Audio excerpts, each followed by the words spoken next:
Good morning, everybody. I hope you're doing fantastically well. It is Connor here, and we are back with the Rumour Mill. I hope you've got your coffee, your tea, your wine, wherever you are in this beautiful place that we call planet Earth. And we are back here with the Rumour Mill. Guys, if you wouldn't mind liking, commenting, and subscribing. When I was talking about the subscribers the other day and saying that there's 46% of you that are not subscribed, it's gone down to 45.5%. So 0.5 of you are listening. 0.5 of you are listening, so thank you so much for that. But yeah, we're here to talk about mainly Gaetano Berardi and Pablo Hernandez. They are leaving the club.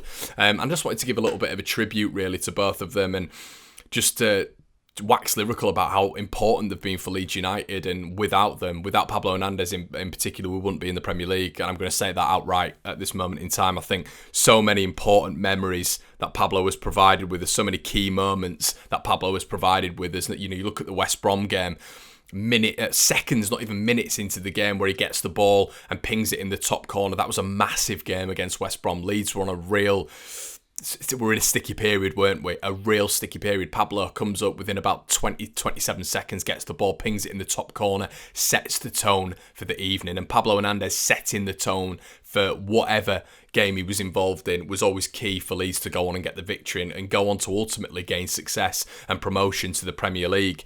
There was so many key moments. You know, I'm just looking here. You look at Bristol City away on the first game, that unbelievable turn inside and how he pings it in the top corner. Now, that was a tough game for Leeds United. You know, Bristol City has always been a good hunting ground for us, but getting off, especially after the playoffs and everything that had happened at Leeds United, and us getting back onto that good spell, that good momentum spell, Pablo Hernandez set that off straight away with an unbelievable left-footed finish into the top right-hand corner, and straight away, you know, Leeds were on that upward trajectory in a superb championship campaign.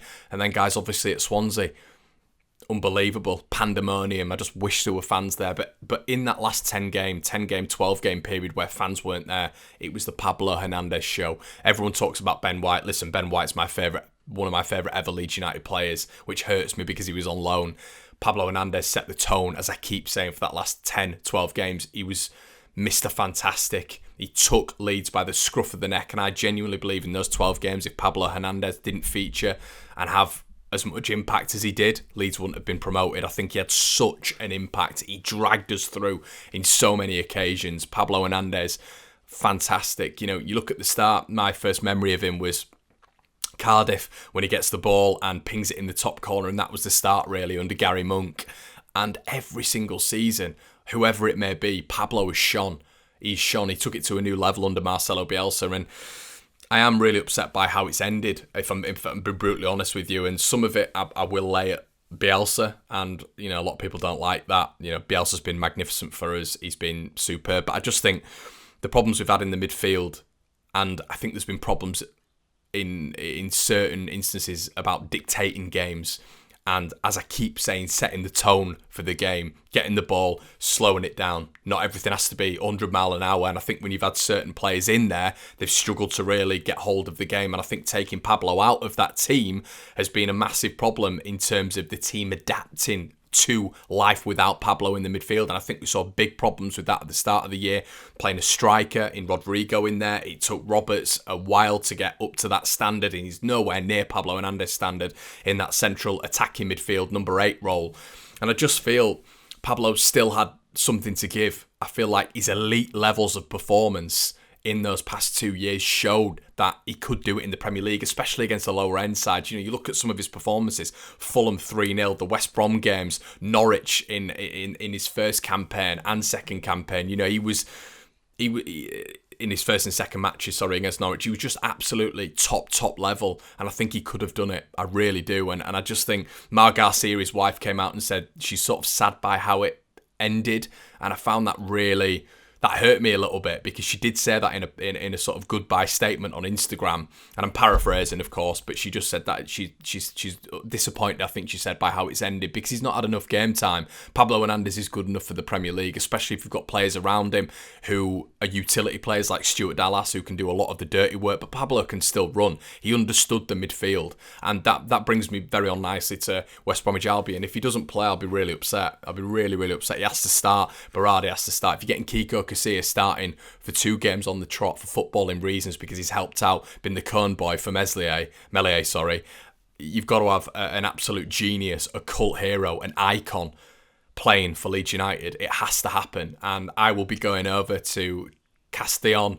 to watch his team, hopefully. Me and my mates will definitely go over there and do that. I would absolutely love to do it, and thank you, Pablo Hernandez, for absolutely everything. Gaetano Berardi, listen, he's the staple of every Leeds United fan who wants to play for the club, isn't he? He's everything that you would give if you were playing for Leeds United. That is Gaetano Berardi, blood, guts and thunder.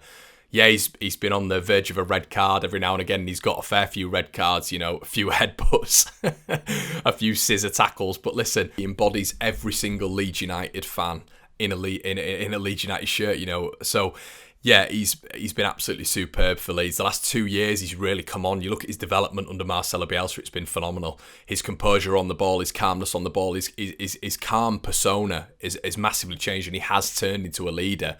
You look at him ragdolling people around when we got the goal against Swansea. You look at him ragdolling people around on the Amazon Prime documentary at Blackburn and Villa, and all this sort of stuff in his crutches. And you look at him on the bus saying, "I feel fucking great," and all this sort of stuff. He's such a general. That's what I'd call him, a general. He reminds me of Russell Crowe in Gladiator. That's what he does. He would die for the badge. You don't get many people like that anymore. Football is not like that anymore. And people like Pablo Hernandez and Berardi were leaders in their own right. Pablo, as I said, last 10 to 12 games in the Championship season, the magical moments he's provided us over the past 4 or 5 years, where he's taken leads and he's dragged us through. And as I said, we wouldn't be in the Premier League without Pablo Hernandez. Berardi, just his fight, his endurance, his endeavour, everything that he would do for the badge. It was sort of 60s, 70s Leeds personified in the modern era. Gaetano Berardi, and that'll be sorely missed. Now it's for Dallas, Ayling and Coops to step up as the senior people in that dressing room, and there will be a time where those 3 go as well, and we need people to step up. And that's what transitioning football is all about. This will be a big miss. It'll be a huge miss. You forget Alioski, who's going to be leaving as well. As you guys know, I'm not his massive fan, his biggest fan in terms of his footballing ability, but his impact off the pitch is going to be huge. He's a senior player. So 3 of those leaving the club is going to be absolutely monumental for Leeds United, and it's big. It is big. Senior players leaving the club. People don't think it makes an impact. It really, really does.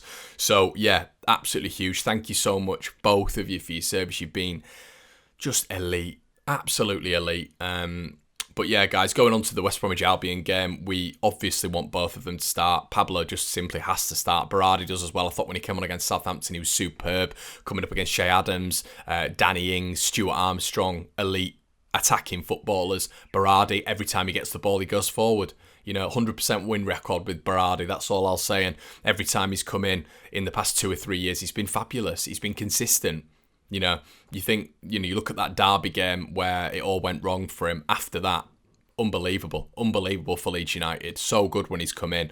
But those 2 have to start. I think there's going to be wholesale changes. You're going to have Kiko in net. It is what it is. Kiko in net. Then obviously I think Llorente's not going to be in, Cox's not going to be in, Click's not going to be in. I don't think Phillips is going to be in. He was getting a tattoo the other day, so I can't imagine he's going to be in. So there are going to be wholesale changes to this Leeds United side. West Brom have been improving under Allardyce. It's going to be his last game, of course, but in general, I think they've definitely improved under him. And, they've got dangerous players, haven't they? Pereira, they've got players like Diang up front, Dean Garner as well. So I fully expect them to play the full-strength squad. I don't think they've got that many internationals, whereas obviously Leeds United have. So Bielsa's sort of covering them up for their international expectancy at the Euros. So yeah, I think it's going to be a tough game for Leeds tomorrow. I really do. I'm going to go with a 2-1. I think it's going to be tight, but you forget there are a lot of changes with this Leeds United side, so it's going to be really interesting to see. Obviously, guys, with the rumour mill news, there is stuff on Jack Harrison. Apparently, that's going to be worth about £15 million, which is great to see Leeds United getting hold of him. Apparently, Manchester City see him as not being part of the plans. Leeds see him as being part of the plans and part of the future at Leeds United, and that's what Jack Harrison wants as well. Tyler Roberts, for you, does he start tomorrow? Not for me. I'd love to see someone like Pablo Hernandez in there. That would be great to see. Be interesting to see what happens to Tyler Roberts this summer.